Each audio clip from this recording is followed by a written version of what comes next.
It was a dark and stormy night, and 17-year-old Emily was babysitting the Johnson family's two young children.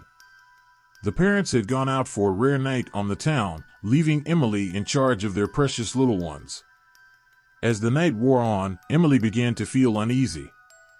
The children, normally so lively and chatty, had grown quiet and withdrawn.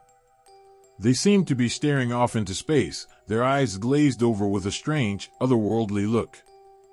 Emily tried to engage them in conversation, but they didn't respond to her questions or attempts to play games. Suddenly, there was a loud knock at the door. Emily jumped, startled, and the children didn't seem to react at all. She cautiously approached the door and peered through the peephole. There was no one there. Emily shrugged it off, thinking it was just the wind, and returned to the living room to check on the children. That's when things took a turn for the worse. Emily heard strange noises coming from upstairs, creaking floorboards, rustling fabric, and muffled whispers. She knew she had to investigate, but her heart was pounding in her chest as she climbed the stairs. When she reached the top, she saw something that made her blood run cold. The children's bedroom door was ajar, and inside she could see a dark figure hunched over their beds.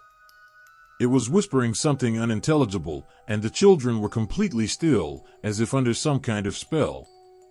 Emily tried to scream, but no sound came out.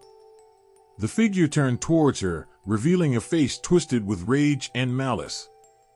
It started to move towards her, its long fingers reaching out to grasp her. In a panic, Emily turned and ran down the stairs, grabbing the phone to call the police. But when she tried to dial, the line was dead. She was trapped, alone with whatever evil presence was in the house. The night stretched on, endless and terrifying. Emily tried to barricade herself in the living room, but the door wouldn't lock and the windows wouldn't budge. The strange noises continued, growing louder and more menacing as the hours went by. Finally, just as dawn was breaking, the Johnsons returned home. Emily was huddled in a corner of the living room, shaking with fear.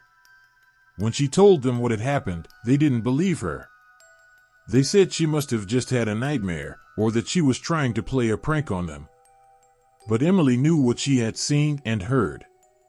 And she knew she could never babysit for the Johnsons again, not after what had happened that long, terrifying night.